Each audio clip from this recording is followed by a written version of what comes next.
So in today's Desmos, we're going to be introduced to area of a circle.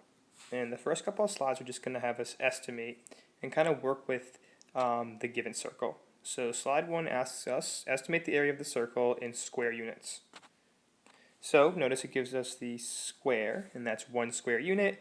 And it had you kind of drag, and you can kind of build in these squares. And it's just an estimate. So let's just say maybe we're going to estimate and say, I think we could fit 20 square units inside that circle. So the area of the circle, we'll say, is 20 square units. That's our estimate for slide 1. Now in this next slide, slide 2, it's going to say, perhaps these grid lines will help you. What is your new estimation of the area in square units?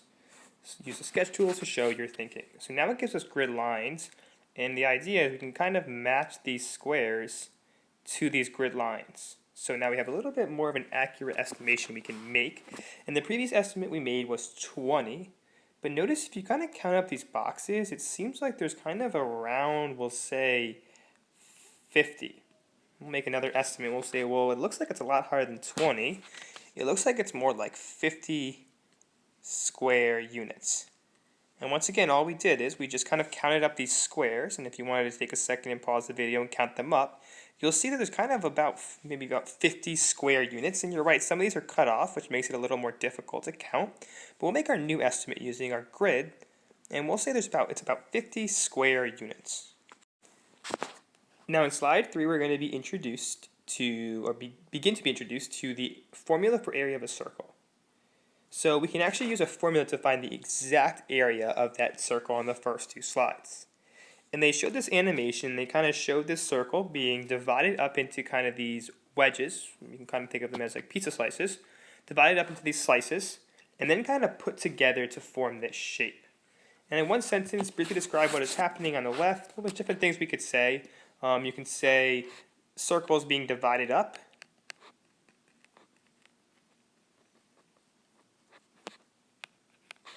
And we can say rearranged.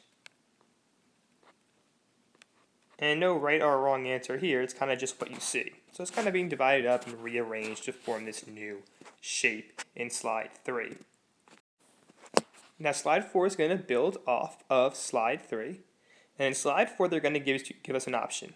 Well, the circle we said is broken up and divided and rearranged in kind of this new shape. What does this shape best resemble? And we'll kind of look through a rectangle. Well, not really exactly a rectangle. It's similar to a rectangle, but notice we kind of have these kind of slanted edges. Trapezoid, no, doesn't look like a trapezoid. Not a triangle. These slices themselves are kind of similar to triangles, but the shape itself isn't a triangle. It actually kind of forms a parallelogram. And kind of look, if we were to draw this out, it kind of forms this kind of shape, this parallelogram shape. So what shape does it best resemble? We would say parallelogram.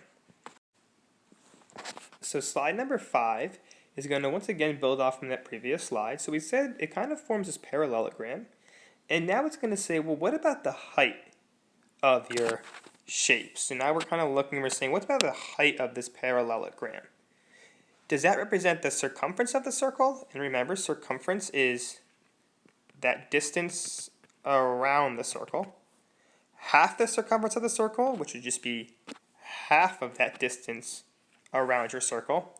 The diameter of your circle, and remember diameter is from one point to the other, and it passes through the center of our circle.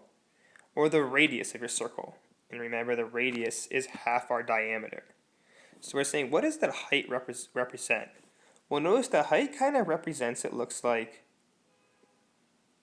one of these slanted sides. It kind of represents one of those slanted sides, the height.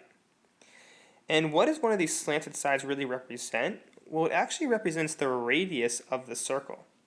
So that's what our height of this shape, this parallelogram, represent. Notice it's kind of the radius of our circle. It's kind of the edge of one of these slices, which represents the radius of our circle. So the height would represent the radius of our circle. Now in slide 6, they're going to ask us about the base. So they're going to say, what about the base of this shape? What does the base represent?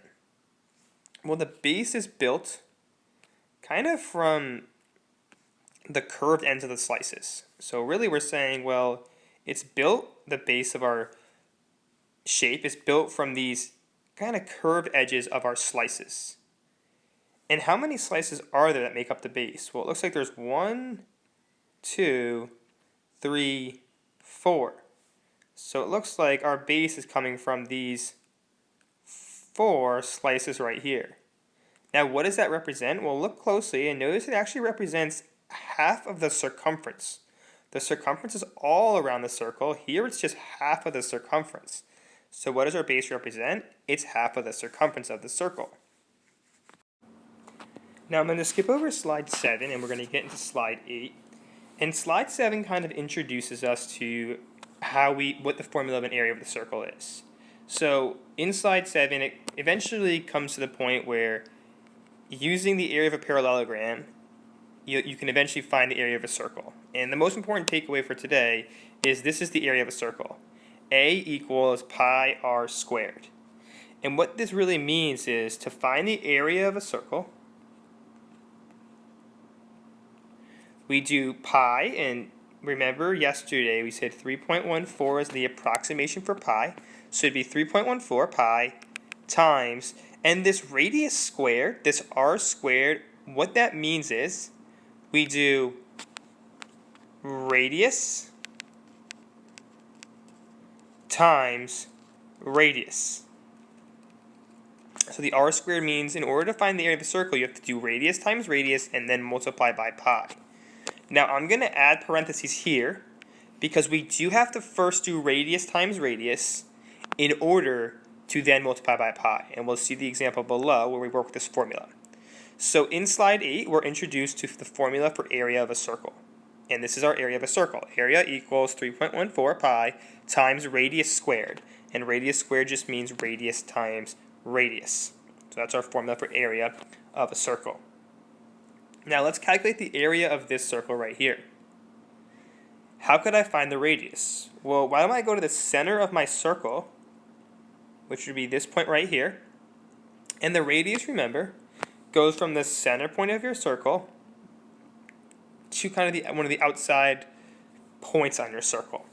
Let's count to see how long this radius is. It's 1, 2, 3, 4.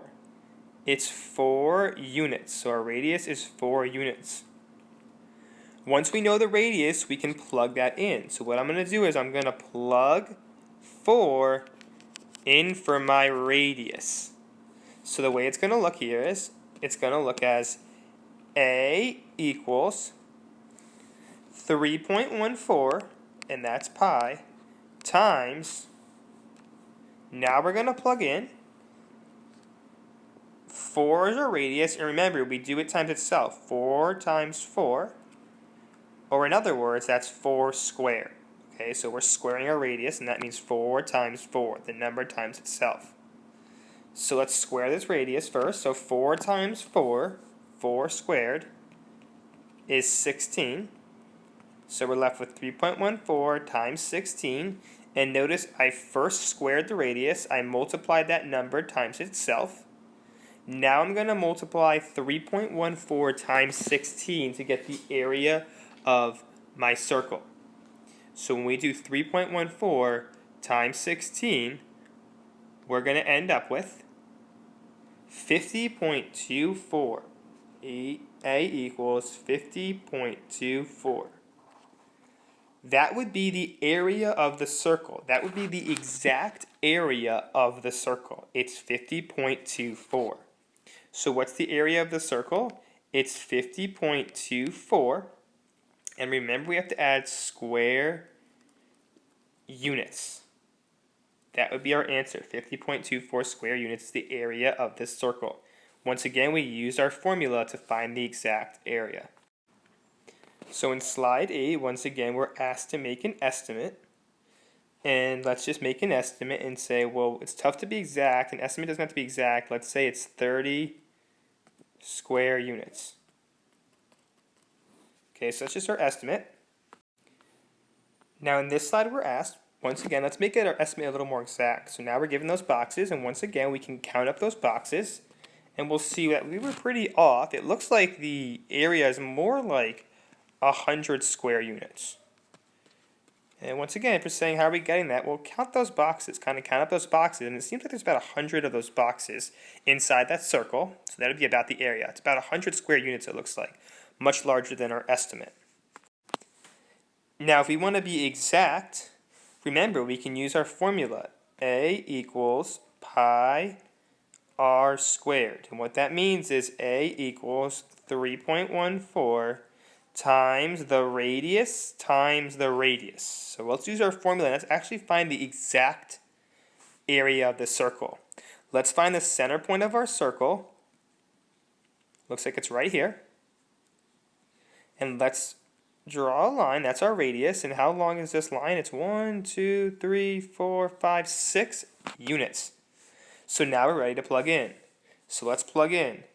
A equals 3.14 times 6 times 6. I'm going to run out of room, so I'm going to write it over here. Let's do 6 times 6 first. Square your radius. A equals 3.14 times 36. 6 times 6 is 36. And last but not least, we're going to multiply pi, which in this case is 3.14. So we're going to do 3.14 times 36. And when we do that, we end up with A equals 113.04.